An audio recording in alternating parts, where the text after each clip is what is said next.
History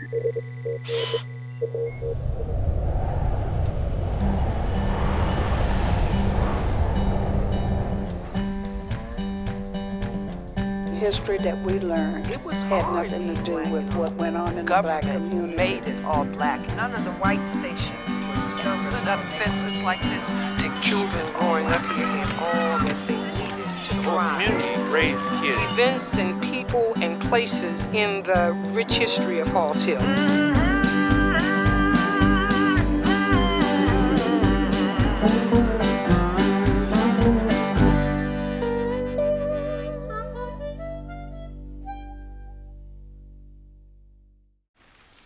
Station 8 is just another station in the county now. Back then, we were sort of unique, the fact that we were all black. And the one thing about firemen, you seldom hear anybody say they dislike firemen, because when you call a fireman, he's coming to help you. I grew up with my dad being a firefighter. It kind of came about from Halls Hill Volunteer Fire Department. And my grandfather and great-grandfather, it was in 1918, I think, they were one of the first to get it organized because none of the white stations would service our neighborhood, Halls Hill. And so the community had to take care of itself. And the community got together and had fundraisers and things like that to buy a 60-gallon tank or something that they could pull to service the neighborhood, because Arlington County's white fire department did not service our neighborhood. A family that owned a business, the Hickses, had a garage and they donated that. The county gave them an old discarded fire truck, and they always had old equipment and things like that. The station was filled with secondhand equipment. That was just the way it was. Anything we had, it came from another station as a secondhand piece. The station was sort of an information center. Most of the volunteers lived in the community and they hung out at the fire station. They fought for years. I don't know. I think they started in the 1940s, their documents, trying to get the county to legitimize them as a real station and actually pay them, because prior to that, they were a volunteer. And finally, the county did in like 1950. Kitty would probably know better than myself, because her father was the first one.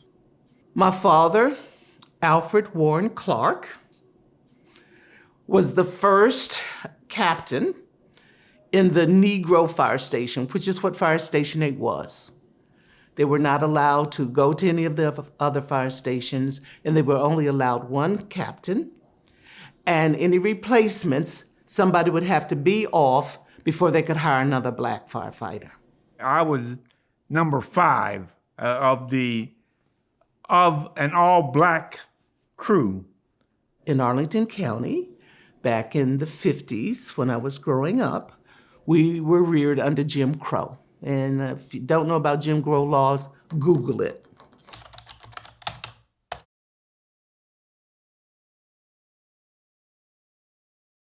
They weren't allowed to use the dishes. They weren't allowed to drink out of the cups. They weren't allowed to sleep on the bunks. And some of the firefighters, I know you all know by now that there are only a few are left that are presently alive, but they would have to sleep on the hoses because they weren't allowed to sleep in the beds.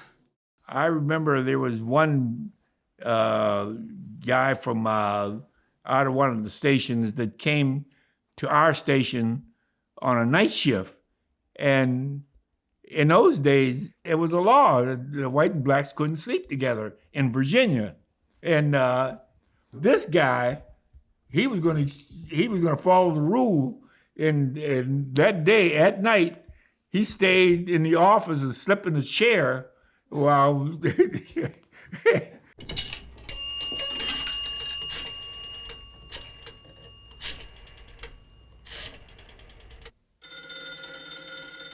The thing about the phone at fire station number 8, the county didn't give them a phone. So again, the Women's Auxiliary and the association got together and got a payphone put there in the fire station. And the way the relay system worked, if the firefighters were calling home, all of us knew you had to let your phone ring at least 3 times before you could answer the phone. If it went to a 4th ring, it was not the fire station. If it was the 3 rings, you'd wait until it would stop, and then you'd call the fire station. And whoever it was would pick it up, and they'd get their dime back. Okay? To this day, I don't answer a phone until it gets to the 4th ring or longer. Station 8 fire station, that fire station became like a hub in our neighborhood. And the men they hired, eventually there were 14 of them hired because they went to 3 shifts. And they still had volunteers. A lot of the guys were still there volunteering. This is in the 1950s.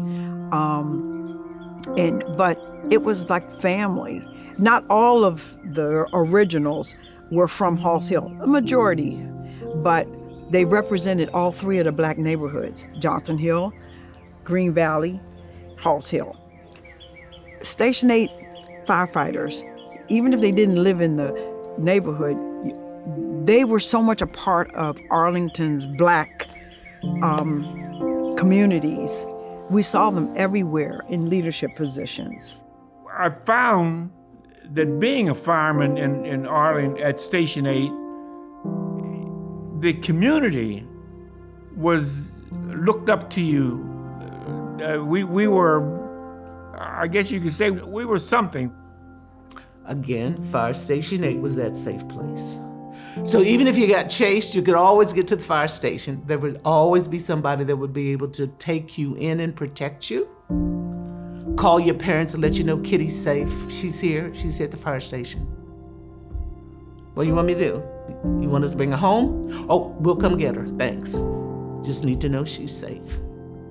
That's how we grew up, and that's what fire station 8 meant. At the station, you knew what your kids were doing because we knew when you were doing right and when you're doing wrong. If you did something wrong, the news came through there, and Marguerite, my daughter, when she did something wrong, the guys used to joke with her as she's walked by going to school.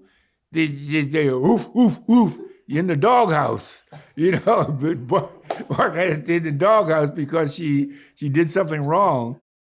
Through the years, we increased in firemen. Like I said, I was number 5 of the blacks, and before they built the new station, there was about 14 of us on the roster. Then when Arlington, finally, the county made them the 8th fire station, and were paying them, they had to service all of the whole North Arlington. And they shared stories about times when they would actually go on calls and people would call them the N-word and say, you know, don't touch my stuff. There was times in which they sent other companies like Station 3 or Station 6, which were on both sides of us, right in our territory. But there was one day, George Lincoln Rockwell came by the fire station, and he came to us to have us move to Africa, and they was going to give us a plot of land and $10,000. And he said, if you don't go, I'm going to send you. These men, we never knew what they experienced because they never talked about it. But in the early 60s, they kind of moved in the direction within the paid firefighters to start having them going to the other stations. One thing about Arlington County, they were very progressive. Arlington was the first county south of the Mason-Dixon line to integrate to hire black firemen? It's home. It's safe. Always protected. Always cared for. If you got into trouble, you were in trouble with Station 8. My son followed me in the department. He came on in '74, and he retired as I did as a captain. And now I've got a granddaughter who is in fire school at the present time. My dad is ecstatic because his granddaughter, my sister's daughter, Leah Martinez, is right now a firefighter cadet. And I'm very proud to say that I have three generations that served Arlington County Fire Department. I'm quite proud of her. And she said, the legacy will continue, but it's a woman. I was like, that's the difference. That's the new day. Arlington County was good to my dad in so many ways. And he and the men of Fire Station number 8 had to learn to survive with honor, pride, integrity, and professionalism above everything else. And that was the standard that they really set.